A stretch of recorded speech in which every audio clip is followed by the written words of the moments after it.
வணக்கம் நண்பர்களே, மதுரை மண்ணின் மைந்தர் முசலின் ஆகாஷ். இன்னைக்கு நம்மளுடைய பதிவில் என்ன பார்க்க போறோம்னா, ஒரு நல்ல தலைப்புக்கான பதிவு. அதாவது அப்பா மகனை வளர்க்குறாங்களா இல்ல மகன் அப்பா வாழ்க்கையை வாழ்றானா?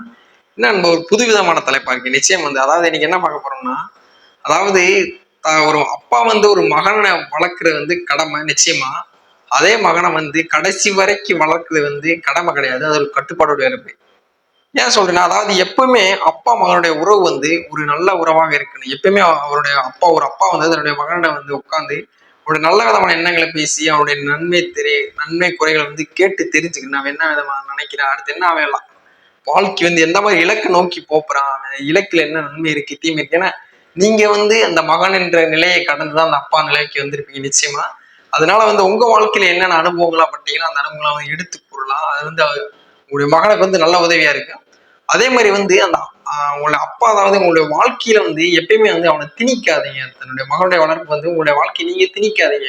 உங்களுடைய வாழ்க்கையை நீங்க வாழ முடியாதுக்காண்டி உங்க வாழ்க்கையோட மகனை திணிக்க முடியாது. ஏன்னா நிறைய பேருக்கு மகன்கள் அதாவது ஒரு மகனுக்கு தன்னுடைய அப்பாவை பிடிக்காத காலம் இது. நம்மளுடைய வாழ்க்கையை மகன் மேல திணிக்கிறதுனால அவங்க நிச்சயமா அவங்க அப்பா வெறுக்குது காரணம் தந்தை மற்றும் தாயாரை வெறுக்கிறதுக்கான முக்கிய காரணம் இதுதான் சொல்லலாம். அதே மாதிரி அவன்கிட்ட என்ன மாதிரி இலக்கு இருக்கு, அவன் என்ன மாதிரி படிக்க போறான், எப்படி படிக்க போறான், அடுத்த வாழ்க்கை நோக்கி எப்படி போறான் அவங்களோட பேசி கலந்துரையாடுங்க. ஏன் சொல்றேன்னா, அதாவது ஒரு அப்பா மகனுடைய உரை ஒரு நட்பு மாதிரி இருக்குது. ஏன் நட்பு மாதிரி இருக்கிற என்ன காரணம்னா, நட்புக்குள்ள தெரிந்த விஷயங்கள் நிச்சயமா அப்பாவுக்கு தெரியாதுன்னா நண்பர்கள் அந்த அளவுக்கு ஒரு ஒற்றுமையா என்ன ஒரு விஷயமா இருந்தாலே அவங்க பகிர்ந்துக்கிடுவாங்க. அந்த மாதிரி ஒரு நல்ல உறவு உங்க அப்பா மகனுடைய உறவு வளர்த்துக்குங்க.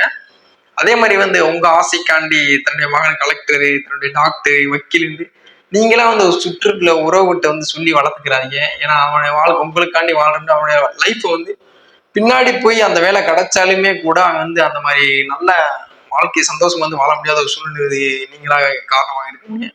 அது மாதிரி அது இல்லாம அவன் எதா இருந்தாலும் சரி அவனுக்கு பிடித்த மாதிரி அந்த வாழ்க்கையை கூட்டு போறதுக்கு நீங்க உதவியா இருந்தாலே மட்டும் போதும். நிச்சயமாக இன்றைய இளைஞர்கள் அவருடைய வாழ்க்கையை தேடி வெற்றி பெறுவதற்கு நிறைய முயற்சிகள் எடுத்துக் கொண்டிருக்காங்க. அதை நீங்க தந்தையா உறுதுணையாக இருந்தாலே போதும் என்று நினைக்கிறேன். ஏன் சொல்றேன்னா இது நல்ல பதிவா இருக்குன்னு நினைக்கிறேன். அதே மாதிரி இன்றைய 12th ரிசல்ட் நல்லபடியா வெளியிட்டு இருக்காங்க. இந்த வருஷத்துல நல்ல மாணவர்கள் நல்ல தேர்ச்சி விட்டுருக்காங்க. அதனால நிறைய தந்தைகளுக்கு இந்த பதிவு பகிர்ந்து விடுங்க. ஏன்னா ஒரு இளைஞன் அவனுடைய வாழ்க்கை சிறப்பாக அவனுடைய இலக்கை சிறப்பான வெற்றி அடையணும்னா அதுக்கு தந்தையுடைய உதவி உறுதுணையும் நிச்சயமாக வேண்டும் என்று இந்த பதிவில் தெரிவித்துக் கொள்கிறேன். நன்றி, வணக்கம். அதுவரை மீண்டும் ஒரு நல்ல பதிவில் சந்திப்போம். அதுவரை உங்களிடமிருந்து முசலின் ஆகாஷ். நன்றி.